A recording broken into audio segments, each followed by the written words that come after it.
시편 51편 5절부터 보겠습니다. 시편 51편 5절부터 보겠습니다. 보소서 내가 죄악 중에서 조성되었고 죄 중에서 내 어머니가 나를 배웠나이다. 보소서 주께서는 마음에 있는 진실을 원하시오니 주께서는 감춰진 곳에서 나로 지혜를 알게 하시리이다. 우슬처럼 나를 정결케 하소서. 내가 깨끗게 되리이다. 나를 씻기소서. 내가 눈보다 더 희게 되리이다. 나로 기쁨과 즐거움을 듣게 하소서. 주께서 꺾으신 뼈들이 즐거워하리이다. 나의 죄들로부터 주의 얼굴을 가리소서. 나의 모든 죄악들을 지워버리소서. 오 하나님이여, 내 안에 깨끗한 마음을 창조하시고 내 안에 바른 영을 새롭게 하소서. 주의 면전에서 나를 내어쫓지 마시고 주의 거룩한 영을 내게서 거둬가지 마소서. 주의 구원의 기쁨을 내게 회복시키시고 주의 자원하는 영으로 나를 붙드소서. 그리하면 내가 범법자들에게 주의 길을 가르치리니 죄인들이 주께로 돌아오리이다. 여기까지 보겠습니다.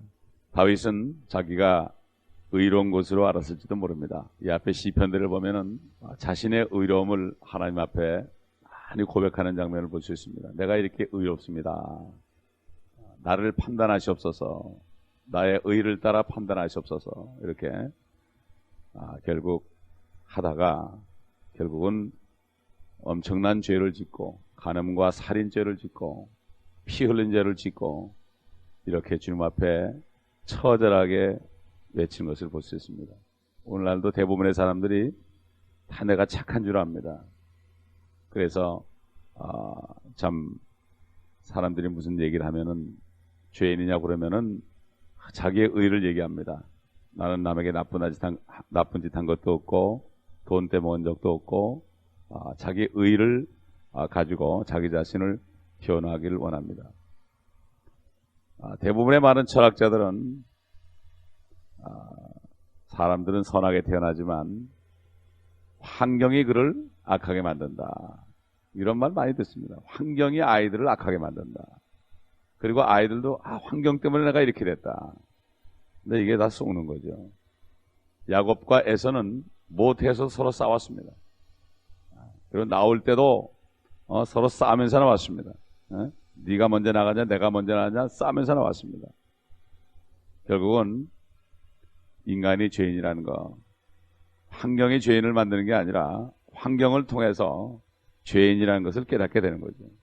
다윗도 결국 환경을 통해서 자기가 참 편안해지고 이젠 남부러울 것도 없고 자기 세상이 되니까 결국은 이런 큰 죄를 진 거죠. 그래서 그는 고백하기를 죄가들이 내 앞에 항상 있다 이렇게 했습니다.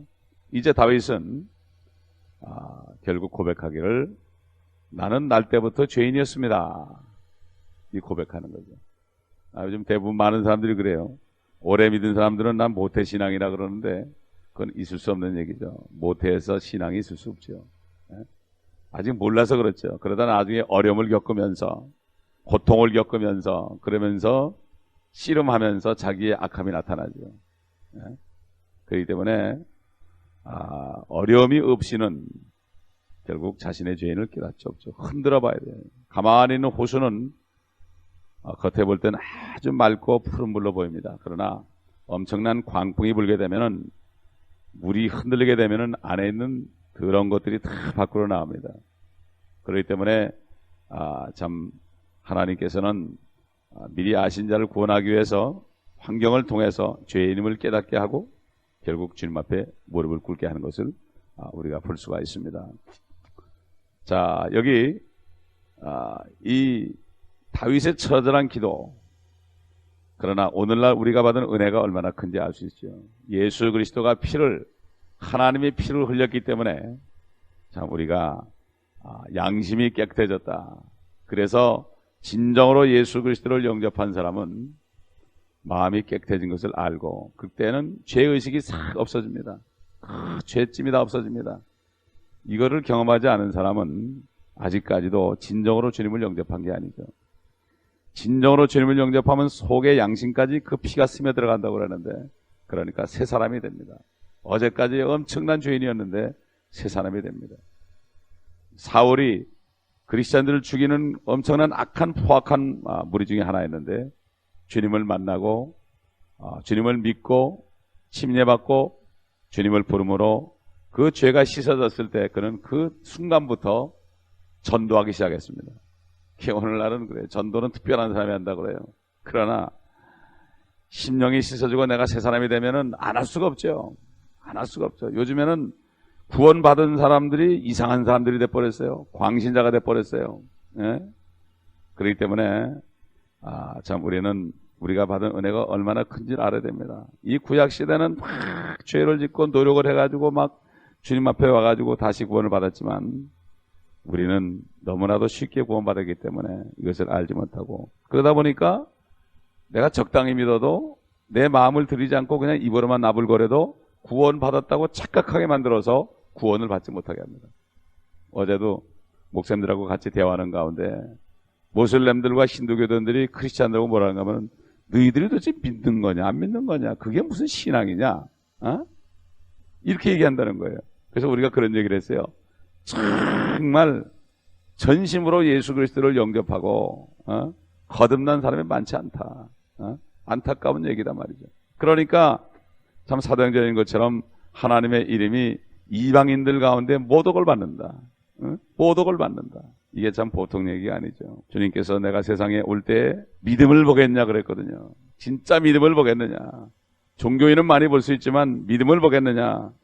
주님이 초림했을 때도 종교인은 많았지만은 그를 믿는 자는 적었습니다. 끝까지 믿는 자는 몇 명 안 됐습니다. 다 도망가 버리고 12사도만 남았습니다. 그리고 부활하셔가지고 승천하실 때도 12사도를 만났고, 나중에 이제 마지막으로 500여 명 되는 문도들을 만났고, 그 중에도 탈락이 되고 120명만이 마가 다락방에 가가지고 성령을 받았습니다. 그렇기 때문에 요즘 민주주의 사회에서 다수를 주장하고 숫자를 주장하는 시대에 잘못하다 보면은 우리가 낙심할 수 있지만 절대 그럴 게 아닙니다. 그렇기 때문에 좁은 문으로 들어가라. 찾는 사람이 적다. 그렇기 때문에 십자가를 지고 나를 따르라. 너를 부인해라. 이런 말씀을 한 거죠. 여기 지금 다윗은 2절에, 먼저 2절에 보면 씻어달라고 그렇게 얘기했습니다. 근데 7절에 와서는 뭐라는가 하면은 나를 정결케 해달라고 합니다. 그리고 14절 가보면은 나를 구해 주셔서 이렇게 얘기합니다. 씻고 정결케 하고 구해 주셔서. 이 내적인 걸 얘기하는 거죠. 내적인 거. 여기 우슬초로 나를 정결케 해달라. 레위기 14장에 가보면은 우슬초로 문둥병자를 씻는 게 나옵니다. 그래서 이 문둥병은 성경에서 죄의 모형입니다. 옛날 구약시대 문둥병이 바로 죄의 모습을 나타나고, 문둥병을 고치는 그런 과정이 하나의 상징적으로 나오는 것을 볼 수가 있습니다. 그래서 레위기서 14장 4절로 6절 1절부터 보게 되면 주께서 모세에게 일러 말씀하시기를 이것이 문둥병자가 정결하게 되는 날에 법이 되리니 그를 제사장으로 데려갈 것이요 그러면 제사장은 진영에서 나가서 살펴볼지니 보라 그 문둥병자에게 문둥병이 나왔으면 제사장은 명하여 그를 깨끗게 하기 위하여 살아있는 깨끗한 새 2마리와 백향목과 주홍색 실과 우슬초를 가져오게 하고 또 제사장은 명하여 그 새 중 1마리를 흐르는 물 위 질그릇 안에서 잡게 하며 그가 살아있는 새를 취하여 백향목과 주홍색 실과 우슬초와 함께 살아있는 새를 흐르는 물 위에서 잡은 새의 피에다 적시어 문둥병에서 깨끗하게 될 그 사람 위에 7번 뿌리고 그를 깨끗하다 선언하고 그 살아있는 새를 들판으로 놓아줄지니라. 이것은 새 2마리가 나오죠. 1마리는 우리 주님을 상징하죠. 피 흘리고, 그리고 깨끗하게 된 1마리 새는 들판으로 놔준다. 부활한다. 우리가 결국 주님의 피 때문에 부활한다. 참 이런 그 상징적인 영적인 교훈이 여기 들어 있습니다. 우슬초는 요즘에 여기 뭐 인디안 쑥이 우슬초라고 그러는데 영어로는 카파리스 스피노자라는 그런 식물이라고 그래요. 민수기서 19장 18절에도 이 우슬초로 씻는 게 나옵니다. 우슬초. 우리 주님 십자가에서 우슬초, 우슬초에다가 심포도를 붙여가지고 맛을 보게 했죠. 결국 이 다윗은 자기 내적으로 죄인이라는 것을 깨달았죠. 그렇기 때문에 씻어달라고 그랬습니다. 안을 씻어달라. 오늘날 우리가 예수 그리스도를 믿고 그리스도의 피로 우리가 정결케 됐을지 몰라도 죄를 또 짓게 되면 마음이 더러워집니다. 양심을 깨끗하게 했는데 그 위에 또 우리가 죄를 짓는 것이, 쉽게 얘기해서 옷을 깨끗하게 빨아가지고 옷을 입고 나가다가 흙탕물이 튀게 되면은 그걸 씻어야 됩니다. 그걸 씻어야 되는 거예요. 우리가 어떻게 씻습니까? 우리는 기도할 때 성령의 비친 가운데 우리의 모습을 보고 입으로 고백하여서 씻는 것이죠. 그래서 우리는 죄를 자백하면 그는 미쁘시고 의로우사 우리의 죄를 다 용서하시고 정결케 하시고 불의로부터 깨끗하게 하신다고 말씀했습니다. 그러나 이 구약시대와 신약시대의 차이는, 구약시대에는 구원을 받았을지라도 죄를 짓고 돌이키지 않으면 그는 영영이 구원받을 길이 없어요. 구원을 잃어버렸습니다. 예를 들어서 다윗도 지금 구원을 잃어버릴 뻔해가지고 지금 엄청난 회개를 하는 겁니다. 근데 사울이라는 사람은 결국은 회개하지 않았습니다. 끝까지 회개하지 않다가 사무엘상 16장 14절 보면은 성령이 떠나고 악신이 그를 괴롭혔다, 악령이 그를 괴롭혔다, 이렇게 나옵니다. 삼손도 일시적으로 잃어버렸습니다. 그러나 나중에 회복됐습니다. 앞으로 마찬가지로 이 구약시대 그랬죠. 앞으로 휴거되고 나면 환란 때는 은혜시대가 끝났기 때문에 그때 예수를 또 믿을 수 있습니다. 그러나 그때는 예수만 믿어야 되는 게 아니라 또 계명을 지켜야 된다고 요한계시록에 나옵니다. 그렇기 때문에 지금 2000년 동안 은혜시대가 이게 얼마나 중요하냐. 이것은 바로 에베소에 있는 것처럼 하나님의 자녀들을 낳게 하기 위해서 창세전부터 계획하신 것이다. 그리스도 안에서 참 하나님의 자녀를 만드는 것이다. 그렇기 때문에 지금 오늘날 이 하나님의 자녀된 사람들의 축복이 얼마나 큰지 몰라요. 그래서 이 자녀들은 이 땅에서 구원하신 다음에 연단을 통하여 또 말씀을 통하여 깨끗하게 해서 그리스도의 신부로 만들자는 거죠. 그래서 참 우리가 받은 은혜가 다시 한번 얼마나 크다는 거. 여기 지금 다윗은 주의 영을, 거룩한 영을 거두지 마소서. 그러나 우리는 그 거룩한 영으로 인을 쳤다고 그랬습니다. 봉인을 했다. 아무도 그 봉인을 했기 때문에 열 수가 없다, 이런 얘기예요. 예? 구속의 날까지 인을 쳤다, 시일했다, 이런 얘기죠. 근데 구약시대는 그렇지 않아요. 들어갔다 나갔다 했습니다. 들어갔다 나갔다 했다, 이런 얘기죠. 그렇기 때문에 에스겔서 18장 24절에 보게 되면은 이렇게 구약 성도들이 죄 가운데 죽을 수 있는 걸 얘기했죠. 그러나 의인이 돌이켜 자기 의에서 떠나 죄악을 범하여 악인이 행한 모든 가증함대로 행하면 그가 살겠느냐? 그가 행한 그의 모든 의는 언급되지 아니할 것이며 그가 범한 그의 허물과 그가 지은 그의 죄 가운데서 죽으리라. 오늘날 왜 그리스도인들이 죄를 마음대로 짓고 이 세상에서 좀 잘 살아보려고 하면 노력합니까? 소망이 없어 그렇습니다. 주님이 오셔가지고 이 땅을 어떻게 회복하고 천년왕국 동안에 어떤 영광이 주어지고 이걸 모르기 때문에 이 땅에서 희생할 그러한 참 어떤 모티브, 동기를 못 느끼는 거예요. 난 구원받아 비자 받았는데 천국은 갈 거 아니냐, 죽으면 천국 갈 거 아니냐, 막연하게 이렇게 사는 거예요 지금. 그런데 정말 진짜로 구원받아 그런 것은 괜찮은데 가짜로 구원받았다가 나중에 지옥에서 깨면은 어떻게 할지 참 안타까운 심정 금할 수가 없습니다. 금할 수가 없어요. 여기 지금 다윗은 하나님이여, 10절에 보면 내 안에 깨끗한 마음을 창조하시고 내 안에 바른 영을 새롭게 하소서. 하나님이 창조하지 않으면 안 된다 이거예요. 사도 바울은 고린도후서 5장 14절에 그랬죠. 누구든지 그리스도 안에 있으면은 새로운 피조물이라. 이전 것은 지나갔으니 보라 새 것이 되었도다. 우리가 예수 그리스도를 믿고 구원받았다는 것은 완전히 새 사람이 안에 창조된 거예요.